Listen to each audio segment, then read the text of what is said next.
Hello, everybody, and welcome back to Big Talk Pigskin. I'm your host, Bowden, and I'm joined by Sam today. Sam, how are you doing? I'm all right. I just realized I left my water out in the kitchen. Oh, oh, It's okay. It's fine, it happens. I guess. But anyways, I'm good. Good. Don't know if you can tell, but I had a lot of sun. I've gotten a lot of sun in the past 24 hours and feel like Larry the Lobster from SpongeBob. Yeah, that'll happen. That'll happen. Got to use sunscreen. Yeah, I usually burn once Here and and then there. I'm fine the rest of the year. That's fair. Fair enough. Get it out of the way. I did the same thing when I was down in Florida. So, Yep. but we got a good episode for you guys today. We're going to be talking about all of the Brendan Sorsby stuff. I know me and Corbin have kind of been following and covering that as the story has been progressing.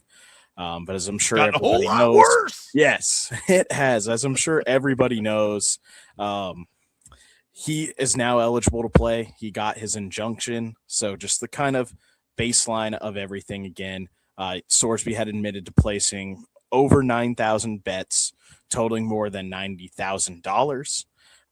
40 of those were on Indiana football while he was on the roster. He was redshirting or not the starter, not having any sort of way to play basically during any of those times that he made those bets. That's kind of been his thing this whole time. I don't know the exact amount of money that he spent on Indiana, but I believe it was close to like 1,000 to 2,000, somewhere in that range. So it wasn't like most of his stuff was that, but that's kind of just the background of it. The NCAA ruled him ineligible. Texas Tech University ruled him ineligible. He applied for appeals. The NCAA said no. And then he went to a court and he was got an injunction, and they placed his court date for February 8th of 2027, basically meaning he can play this entire season and it's his last year anyway. So he's going to be playing as it seems now. A lot of outrage online. A lot. A lot. I'm waiting for more. Are you done? That's kind of just the baseline facts on Okay, it. fair. If you guys aren't following me on Twitter, or X, whatever you want to call it, I've been very Platform vocal. formerly known as Twitter. Yeah. I've been very vocal on there about it. My handle over there is just Bowden Jerome 66. Again, I've been very, very vocal about all of this over there. I've been sharing my opinions, and I will do the same here as well today. But I'm interested to hear some of your opinions, Sam. Well, this is, if you remember, a couple of years ago. Oh, I do. Was a wide receiver from the Atlanta Falcons who was injured, but on the roster, and he was discovered that he placed bets, including bets on his Atlanta Falcon team. So Calvin Ridley he then subsequently got suspended for an entire season. Yep. And that was the NFL. There was no appeals process except for an appeal to the NFL for them to say, hey, would you reconsider? They said, no. I was very vocal then, not necessarily on social media, but anybody that wanted to listen to me. Right. If you place a bet on the sport in which you participate in, you should be banned for life for that sport. Yeah. Period. True. Because no matter what you say, I'm not saying he doesn't have an addiction to gambling. I'm not saying that could it have been worse. It does not matter. I'm going to clap back on it there. It does not matter at all, period.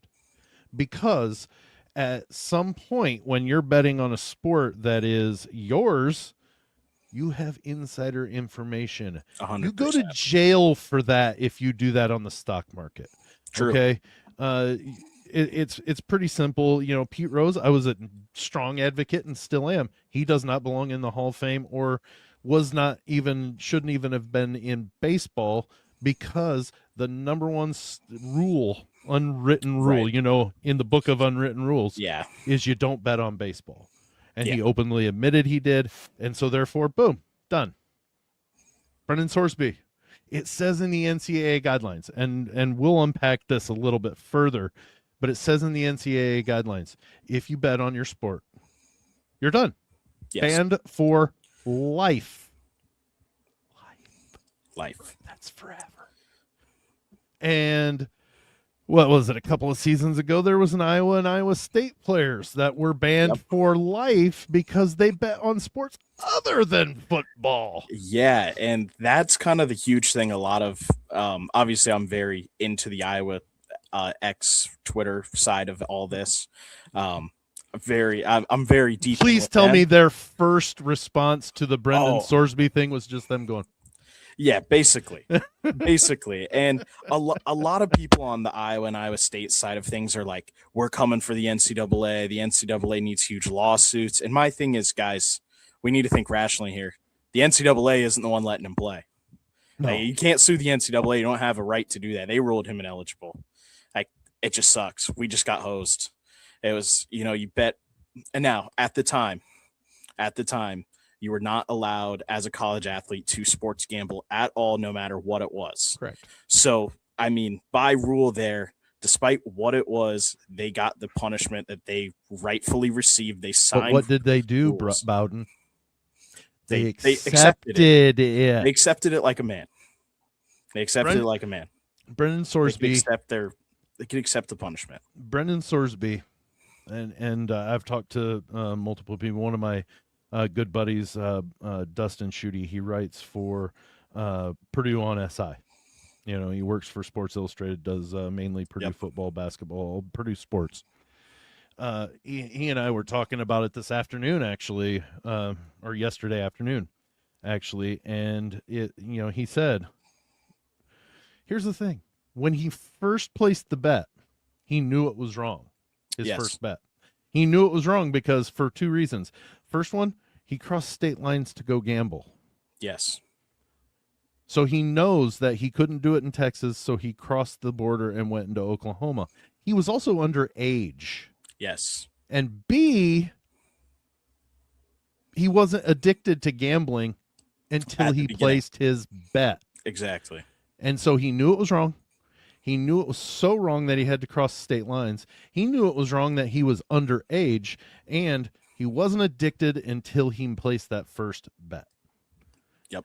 Okay, so am I saying that he was completely to blame for the rest of the stuff at that first? No. But he knew placing those bets was wrong. Yes. So the further he went into it, the more he got addicted to it, the more it became more of a drug to him. He had to place bets. He still knew it was wrong. You can be addicted and know that you need to get off, stop 100%. doing what you're doing. And Definitely. he knew that, if he knew it was wrong, he knew that there was a chance he could get caught. Yes. I hope the young man seeks, finds, and follows through with all of his gambling addiction assistance that he's getting. But here's my next question for you, Bowden. When did Mr. Sorsby start gambling? What was he? A student, obviously, but what was he? He was a student athlete. Student athlete. Like, he started the betting while he was an athlete. And he knows that, okay, I'm going to bet on these sports, and it's not necessarily wrong, or there's a real gray area. But then all of a sudden, hey, let's start betting on IU. Because that's when it started. Right. That's Big where time. the problem comes in. And I can sit here and as a guy, I played Division III sports. So it's not as serious when it comes to sports gambling. But even still, I was still an NCAA athlete.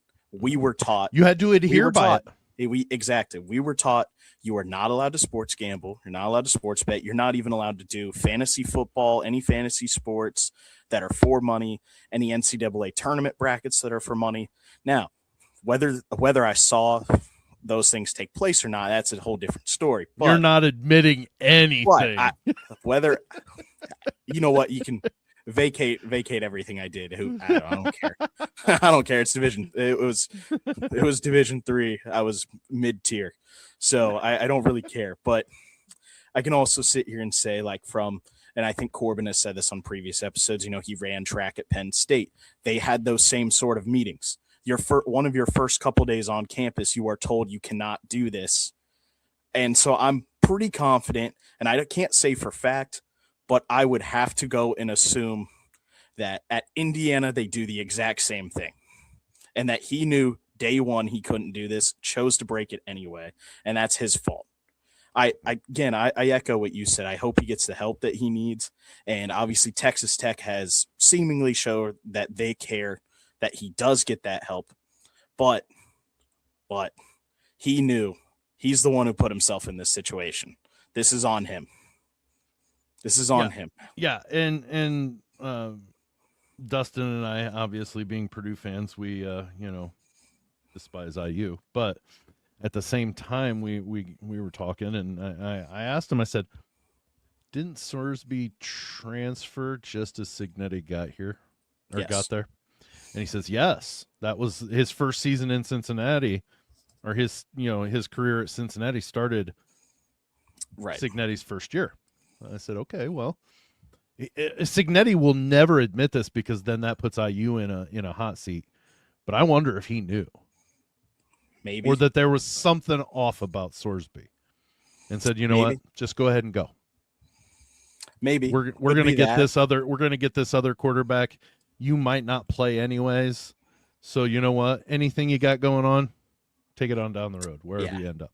And I'm with you. I don't think even if Cignetti did know or have some sort of inkling to that, I don't think he'll ever come out and say anything. Well, like I said, if they There's knew no about it and didn't report it, then they're just as guilty as some stuff. Yes. And that's what a lot of like Tech fans are saying online about Cincinnati, because Cincinnati was told back in August of last year, hey, this guy's been gambling a bunch. Now, from what I have seen, from what has been put out there, it's that Cincinnati did not know he was betting on college football. What they were told is he was betting on the MLB and NASCAR. And at the time when he was told, right? Exactly, because they had changed the rules in the past couple of years to no sports gambling at all, to you can do anything other than college sports. And let's let that sink in. He was it's allowed college to do that sports, so like the football players cannot bet on the NCAA tournament, right? At all. And so you're too close to the action. Exactly. You have insider information, and like that's something. Again, I'm going to echo something Corbin has said previously on here when we've talked about this. He goes, had I been in the training room at the same time as Drew Aller, and I see he's in a boot, he's in a cast of some sort, go place a bet on him to perform poorly, on the team to perform poorly, because I have the information that's not out to the public, because when it's NCAA athletes, because they're in college, those are not public information like it is with pro athletes. Not as much. It's a little bit more now. Like they've started pushing now to have NIL. Injury updates and stuff like that. Yes. But you're right. It's not the same as the pro leagues. It's not a right. It doesn't have to be put out there versus like the NFL. It does. Well, I think with at least college basketball, they have to now. Do they? Okay. The afternoon before the game, they have to. But it can be vague. Right. They don't have to go into specifics. Correct. And so that's something I've seen with a lot of the Cincinnati stuff. It's like, hey, they knew he was betting on NASCAR and MLB. He was betting on like pitches, every single pitch. And who cares? But Cincinnati did take that in their own hands and go, hey, we're getting reports that you're making lots of bets and spending lots of money on these things. We need to put you in a program. They put him into a program. I don't know how long that was. It could have been a 2-hour online course that he had to look at. It could have been an 8-hour in-person course. I have no idea. That's something I don't have specifics on, but I know that they did do that, and they tried to get him some sort of help initially. And people are calling for, they should have to vacate any games he played in at Indiana because he placed those bets before. Any games he played at Cincinnati, but he was not found as an ineligible player while he was playing at those schools. Well, he was not playing as an ineligible. Let me say this then. Let me say this then. If Texas Tech fans you all-knowing Texas Tech fans want to mandate that if Brendan Sorsby played in any games at Indiana where he was betting on games or sports of any sort, doesn't matter what, just betting, period, and at Cincinnati, then do the same for yourself. Exactly. Then why should if he takes better? the field, he vacates every single win you guys get this year that he plays in because he bet on sports. Yeah, I mean, he admitted to it. That's the thing. So that right there, he's guilty because he admitted to it. Yep. I mean, done. There's no. I mean, obviously, there's no way he could have been like, "Nope, I didn't do it." No, he was caught red-handed. I mean, yeah. I mean, it's like there. he was caught literally with his pants down, or not literally, but you know what I mean. Like, right. Like as caught could be, with his pants down, placing a bet. Yeah, and. Yeah.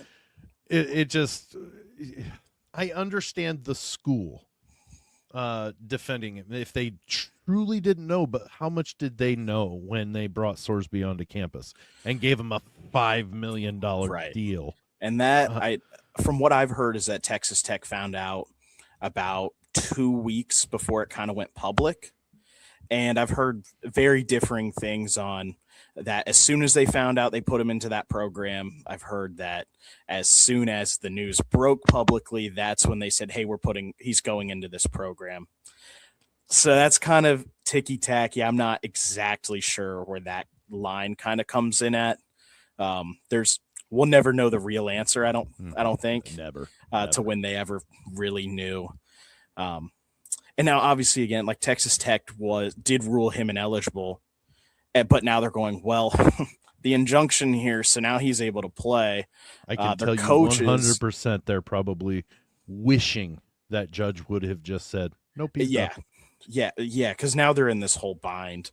Their coaches come out and said, hey, look, he's suspended for 2 games, but he's working through this problem.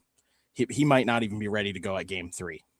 He might not be ready to even play that early. You're just saying that. In my eyes. You're just saying that to get people off your back. You're not. It's not true. And I'm going to go back to something we were talking about a little bit ago with the Iowa and Iowa State guys. So Hunter Deckers was a quarterback at Iowa State. He was both a backup and a starter there. He was one of those guys who were involved in that Iowa State sting operation that happened, the illegal sting operation that happened, by the way, illegal from the state gambling committee. So it's crazy. It's crazy. He had placed bets on a bunch of different bets. It was 366 total bets on all sports, $2,800 wagered. So that obviously in comparison to Brendan Sorsby, it's not that much in comparison. And 23 of those were on Iowa State football games while he was not playing. He got the death penalty. He was gone. He went and played JUCO. Not literally, people. Not literally. Not literally.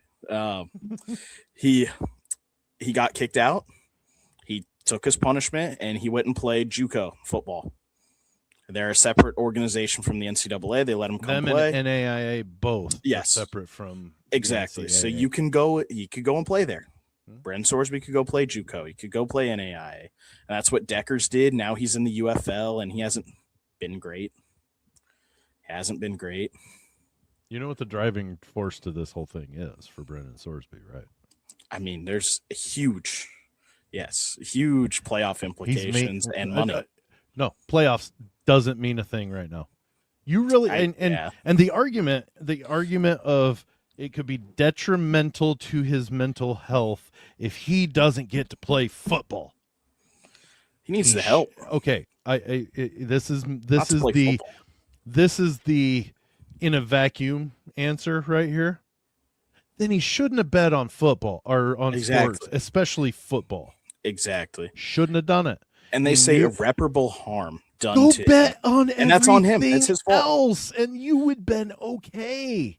That is how much it ticks me off, and I don't care, because you should have, if you had the addiction or had to make those bets, why was it you chose college sports when it's rule number 1 that Bowden, you've even said it's in one of the very first meetings as a freshman on campus. Every year you hear it.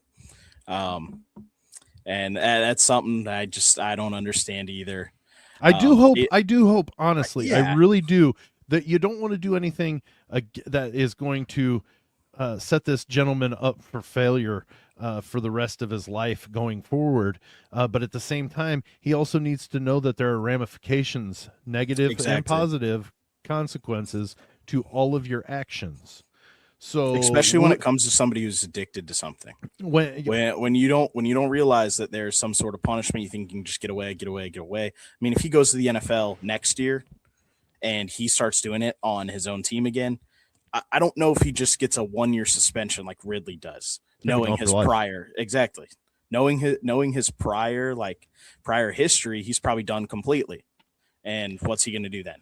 Nothing. Well, the irreparable damage, that's he's not going to make his $5 million next year if he's not allowed to play. The irreparable damage, it's all his fault. It's nobody else's, and that's why I don't think that's a valid argument. Send him back. You know, the lawyers saying it would totally derail, and you just don't know where this young man. Well, then he needs more help than just a treatment center. He also would have been eligible for the supplemental draft, which would have brought him maybe not $5 million, but it would have brought him some money.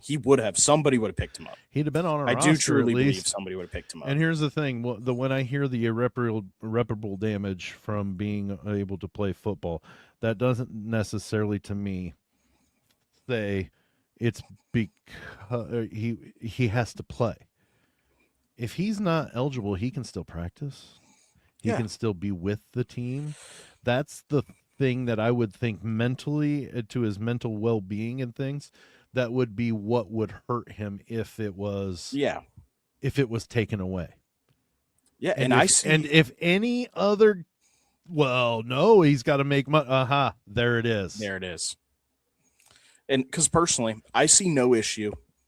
I see no issue with Texas Tech going, hey, we're going to honor your scholarship so you can still get your education. We are going to help you through all of this. We're going to pay for the treatment. We'll pay for treatment. Like, we'll help you through all this, and we will let you practice and train with the team during the season so that you can train for the NFL Combine. I don't even know if he's kept from being on the sideline on game day. You just can't put the pads on and actually participate in the game. Exactly. And I think if you go that route, I think that would be fine. I don't see an issue with that at all. But like I said, it's whole drive, about money. Like as soon as you wipe away, okay, let's not talk about this part and tell you what we're willing to give you. You know, you can practice, you can train, you can know, lift weights, you can travel with them, whatever. You can go on the sidelines, all of those things. You just can't put the pads on and play in the game. Yes, that would be damaging to an extent. But for the most part, you're getting everything a college football player gets to maintain that mental stability. And then you say, you just can't play. Well, then I'm going to lose out on money. There's your argument then. Don't go to this and say, look at this, look at this, look at this. But the really meaning is right here. Right. And where does it come in that a 4 or 5 star recruit gets to a school and they're like, yeah, you're going to be third string. You're not touching the field your freshman year. And he just goes, I'm going to go get an injunction for irreparable harm because I'm not getting any film or getting to play. So I'm just going to go get an injunction and force you to play me. So we'll force you to play me. Obviously, I don't think that has much traction or ground, but it won't ever happen. You know what I mean? Because you're going to do irreparable harm to yourself by doing that. Yeah. But you're not, I get what you're saying. Yeah.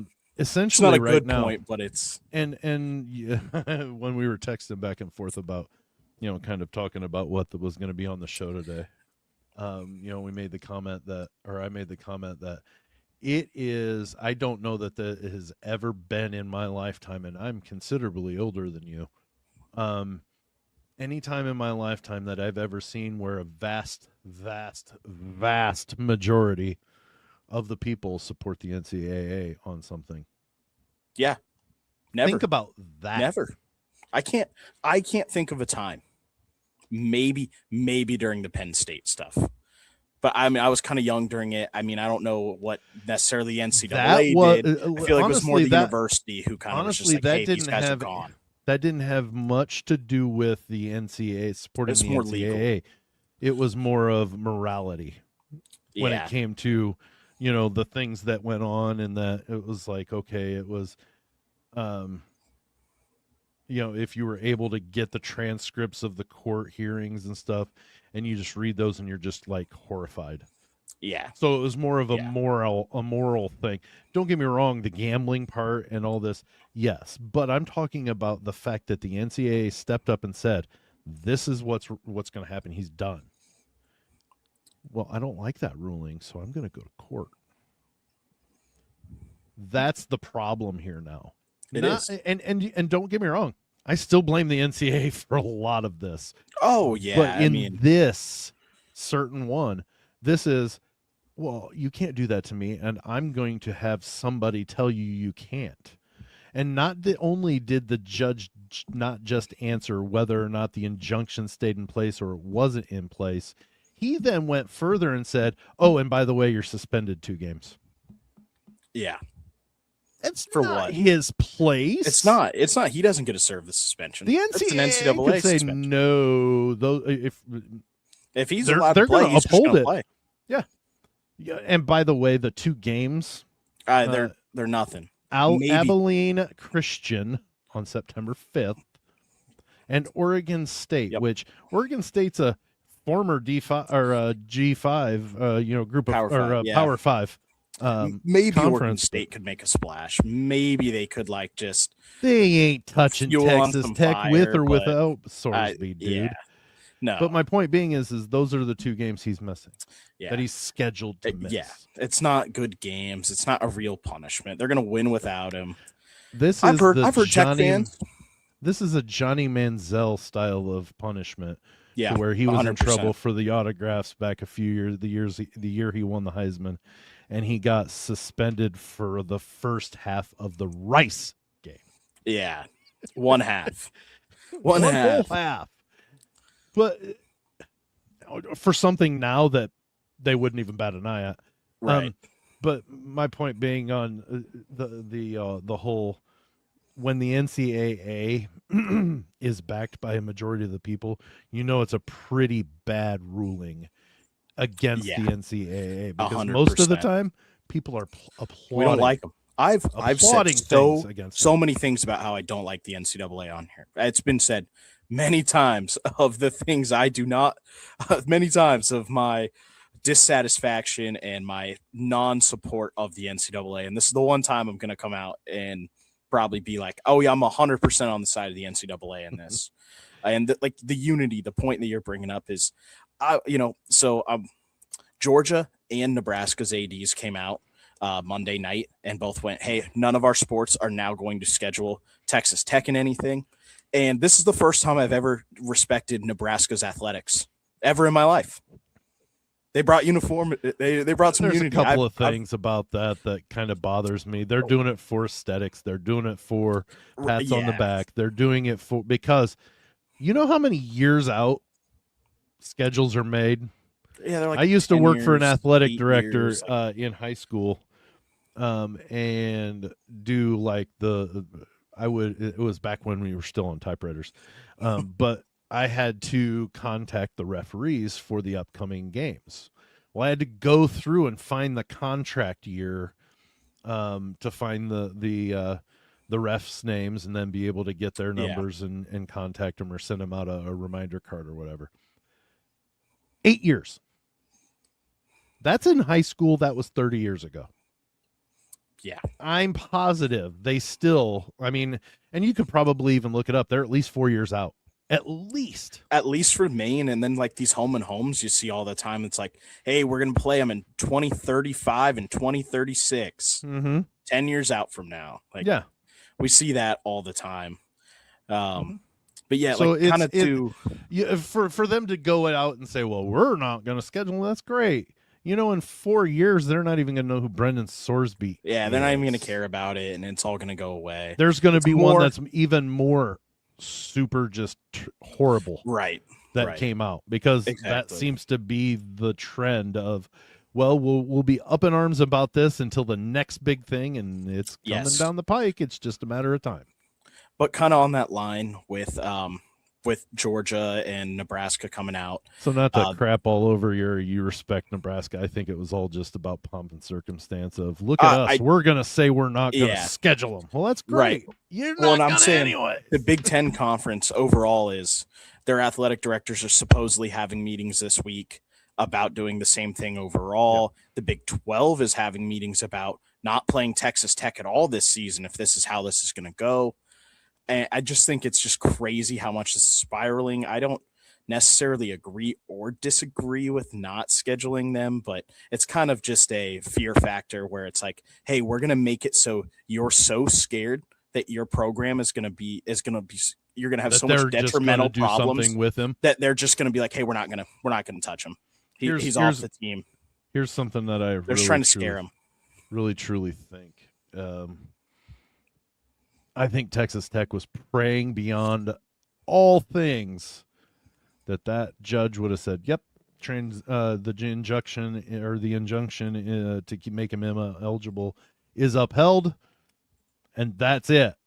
And then they go, "Well, look, we tried, Brendan. We are going to keep you and make sure you're getting better and everything, but you can't play." That's all they had to say. And then they went, "Oh, we got him." They did not expect that to go through. Do you know the situation of the judge on it? Well, here's the one thing. It's weird. I'll let you get into it further, but at this, whenever they go shopping for a local judge, something people need to think about if you haven't already or haven't heard it already, these judges are elected. Yeah. They will rule in a way that will get them the most votes to get them reelected. And that's the weird thing about this judge.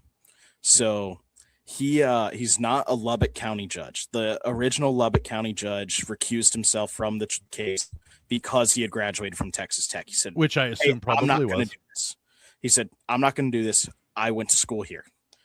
If I decide that Sorsby should be eligible, people are going to come for my head. If I decide he's not, then the people from Texas Tech are going to come for my head. So he was like, I'm not doing this. So the guy that they brought in is a quote unquote rotational judge who has been technically retired from his county since 2012. I believe the last case he even had oversaw was in 2014. See, he just went out there and was like, sure. That's the way I see it. The next thing is he didn't care. It was just like, he's a Houston graduate. The only connection I saw was that his brother-in-law's son, I think, went to his nephew or something like that went to Texas Tech. I think it was the only thing. I'm like, there's not a whole lot of connection to the university. People are speculating that I can't think of the donor's name for Texas Tech. He's big oil guy, has a lot of money. He just gives them unlimited money, similar to Nike does to Oregon. Cody Campbell. Cody Campbell, yes. They're saying that Cody paid him off. I don't know if that's true. Would I be surprised if it was true? No. But am I saying that happened? I mean, no, I don't. Probably didn't. It could have. It could have very well have happened. That's just not something it doesn't even matter to me if that's. I don't think it happened. But there's a lot of people just throwing that around out there. Well, that's the easy. That's it's an easy way. That's an easy target, is what it is. And but my point on that whole thing is whenever they go shopping for a local, they're going to get something on their side. They're not going to shop for the one. They're not going to an Indianapolis circuit court to have it ruled on, because that's close to the NCAA, and they're going to be like, yeah, no, that's not happening. They're searching. Okay, we're going to go into Lubbock County. Now, they got somebody, but here's the thing. If he's on rotation, he's got some connection to that area. It doesn't matter if he's got deep roots in it. Exactly. He's got some sort of a connection there. I'm not saying it's rigged. I really don't. I don't think it's care. rigged either. I don't care. That's the point on that one. I don't care about that. What I care about is Sorsby got a ruling he didn't like, and he says, just darn it, I'm taking you to court. And there's nothing. We're making it too easy, and this is what I was talking about. There was a couple of things I wanted to talk about because I know we're getting close. But I really have been, and the last time I was on here, we were talking about college football and everything, and where I see college football. About 3 years ago, I started talking about within the next 5 to 7 years. So we're pretty close to that window. 5 to 7 years that I feel that NCAA or college football will break off into its own entity and still be able to support all the other sports at the schools, but they will be something separate from the NCAA and have their own governing body, their own commissioner, their own sets of rules and and bylaws and things like that keep them from just running rampant.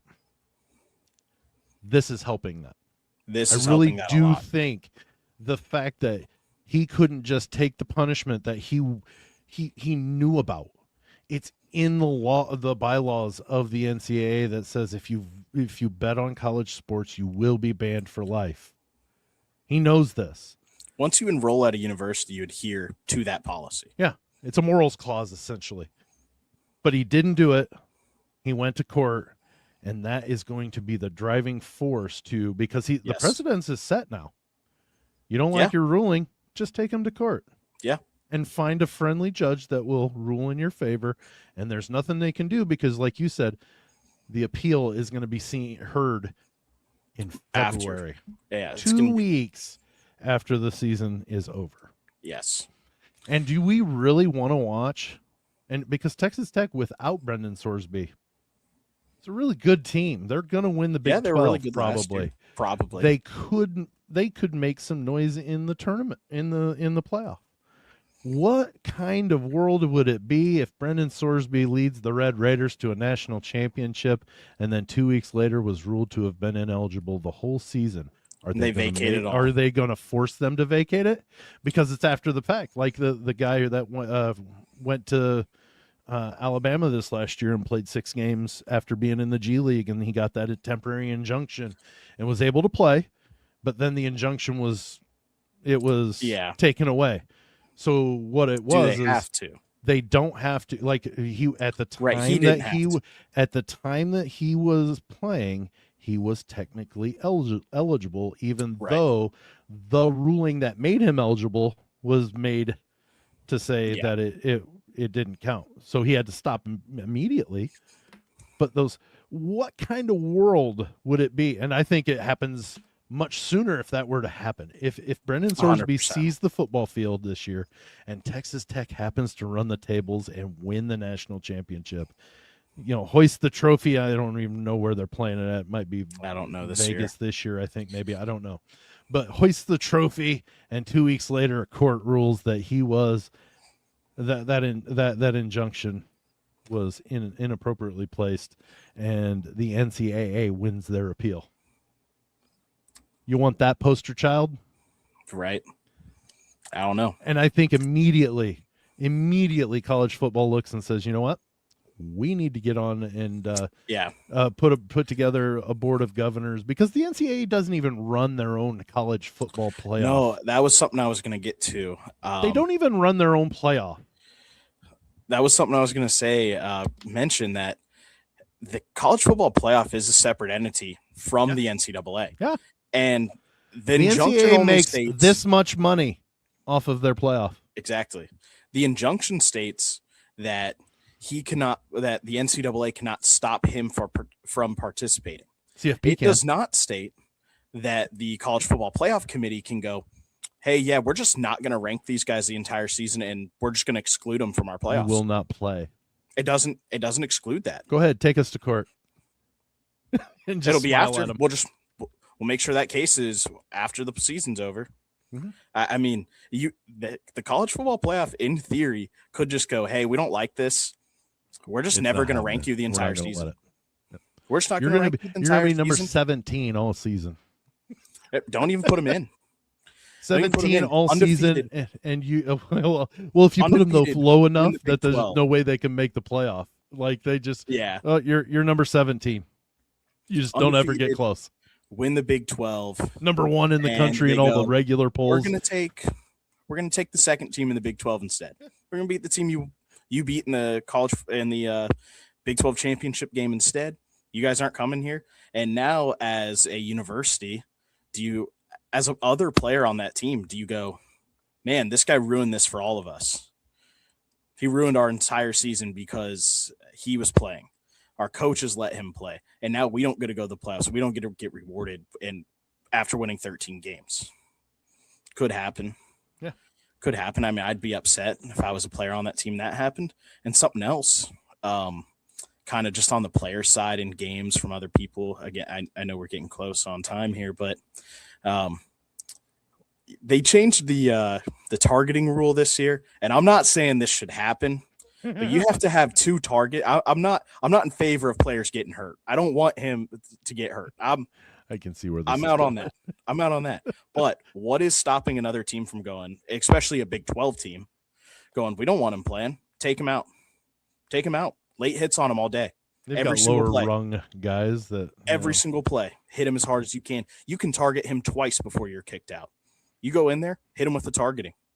15-yard penalty, we'll take it. Another guy will do it next play. We're going to do it till he can't play, until he is so hurt he's not playing. Now, again, I'm not in support of that. I'm not in support of hurting another player, especially intentionally. Obviously, that was a Sean Payton Saints thing to do. I'm a big Broncos fan, but that was still not good. But I'm just saying, like, what is stopping somebody else from doing that? A 15-yard penalty? A 1-game suspension? Maybe. You can't find the guys. It's not the NFL. You mentioned how it would look and feel for the other guys that if the CFP does that. I don't know that they will. I don't think they will. I would love to see them could. take a stand on it, because that would be awesome. again a start in the right direction, in the direction of football's going to break off eventually. Yeah, because it would be another entity saying, "No, we're telling you can't come to our control party. This. This is our party, not yours. Go ahead, go to court. This is our party. This is our own thing." Yeah. But what I was gonna say, and I've got a puppy for some reason acting up real quick. I gotta yell. Okay. You mentioned that it may make those other players, if the CFP were to do something like that, or it's obvious that Sorsby's the one that's completely affecting this team, Right? And you as a player, a second guard, offensive guard, okay, you're sitting there looking at him going, this guy's making $5 million.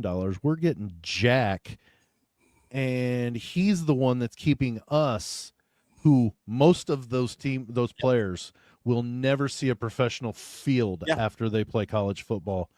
And their one chance at glory would be hoisting that national championship trophy. Yep.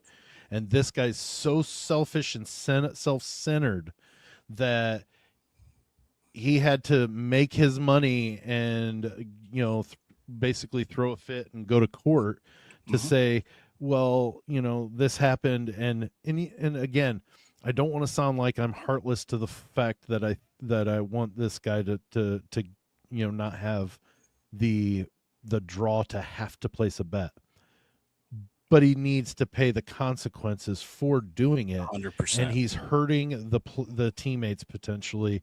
Yes. At the fact that he is so self-centered that he has to play. It's going to be detrimental to me. Well, how about the other 120 guys that are playing on your team that it could affect in the other way because you are playing? Exactly. Because you know what? When they go on the road, let's look at their schedule right quick. Their first road game is Game 4. Oh, well, it's Oregon State, but they play at Oregon State. I didn't realize that. Colorado. You think anybody in Colorado is going to, care whether that's Brendan Sorsby wearing the Texas Tech uniform or just Texas Tech uniform in general. They don't care who it is. So they're going to take out or have whatever they have in this, pea-sized brain of theirs that they want to do to a Texas Tech player. It doesn't matter if it's Sorsby or not, they're going to do it. Yep. How in the backup quarterbacks situation here, right? He not now, after the NCAA rules Sorsby ineligible, now he's like, okay, I'm the starter. He starts preparing. Is he not now also subject to irreparable harm to his stock because he is? I was set to make probably $500,000 because he was ineligible, and now all of a sudden he's going to be able to play, and now I'm making $25,000 because I'm a clipboard holder. Yeah, like who knows? Who knows? And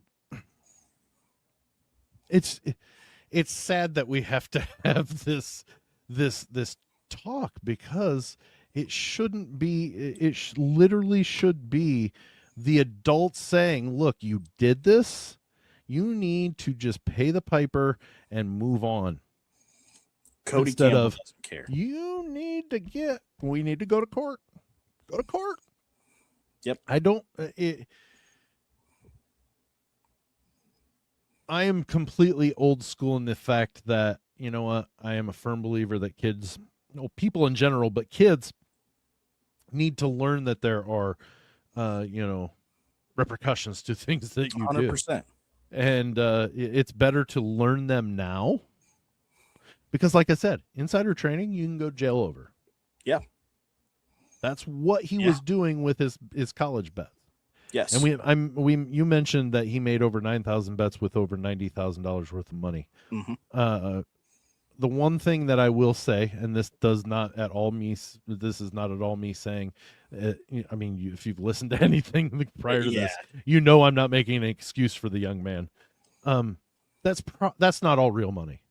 And in the fact that let's say he placed $5,000 into an account, and here's another thing. The bets weren't placed in under his name. No. He knew he was wrong. Exactly. Anyways, but let's say there's $5,000 and he places $5,000 worth of bets and they all hit and he brings in from that original 5,000, 25,000.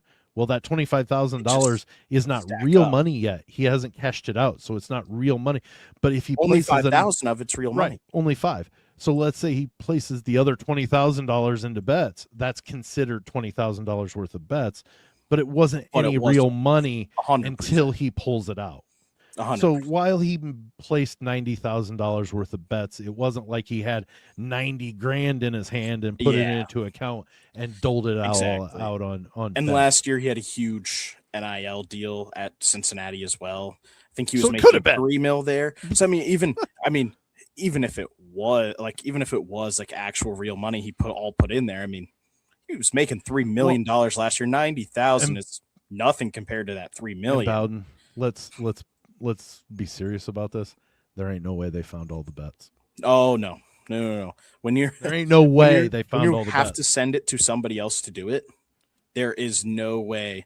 There is no way that they have been able to track down every single person. Right. So, not a chance.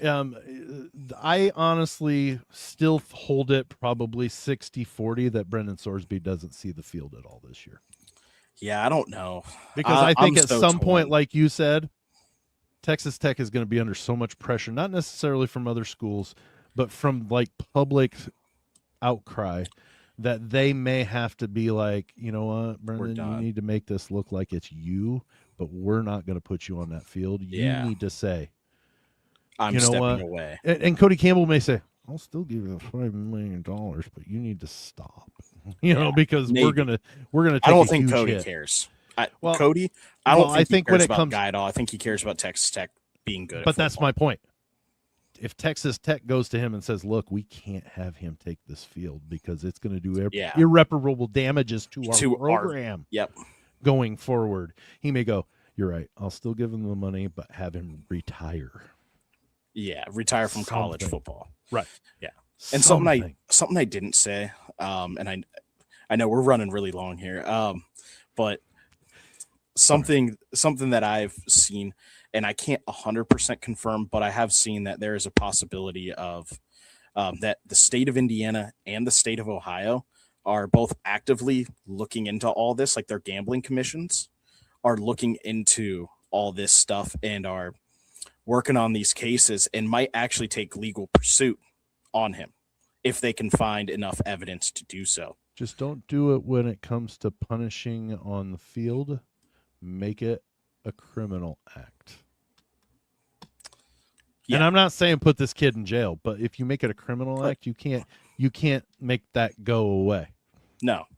No, and I mean he did criminal things, and maybe he should get some probation, community service. I don't know. I'm not saying I'll throw him behind bars. I honestly don't care if he ever. I don't care if he gets that either. Jail. I don't care about that either. I just don't want him to play football. Not at Texas Tech, at least. Not in college football. Go play in the NFL. NCAA football. Well, heck, go to. There's plenty of NAIAs. There's plenty of JUCOs, like you were talking about with your Iowa guys. Yeah, go play there. They would take you in a heartbeat. Yeah. Are you going to make $5 million? No. No, you're going to make nothing. Not gonna, because you're not going to play for the NCAA. You go win a national championship at JUCO. I think Hunter Deckers did when he left. Got a trophy. He played for Iowa Western. They got a trophy. They get a trophy if they win. Yeah. Plus, you still get to play with the teammates. You have that capability. You're actually on the field.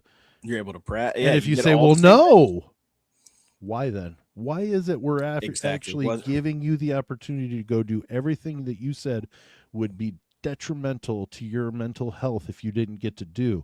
Why is it that you only can do it at Texas Tech?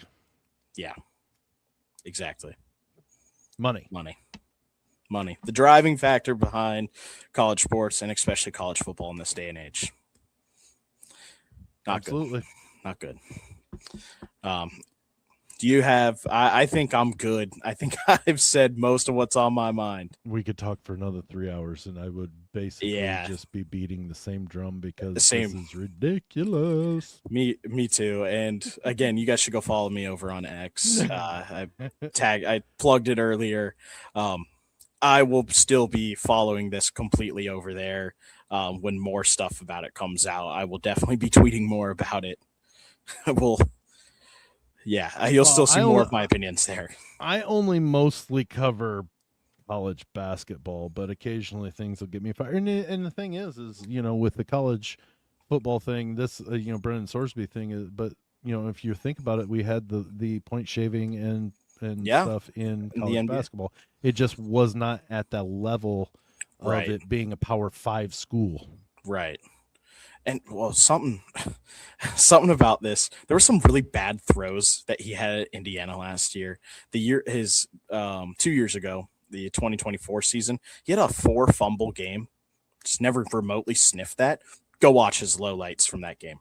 Go watch his bad plays from last year, and now sit here. Last year, I saw him his first game of the year, Cincinnati. They're playing Nebraska. Supposed to be they end up playing at Arrowhead. Should have been closer to Cincinnati. Cincinnati gave up their right to have it closer to home, or to have a home game. They made it neutral for Nebraska fans, basically. And the end of the game, fourth quarter, maybe a minute and a half left.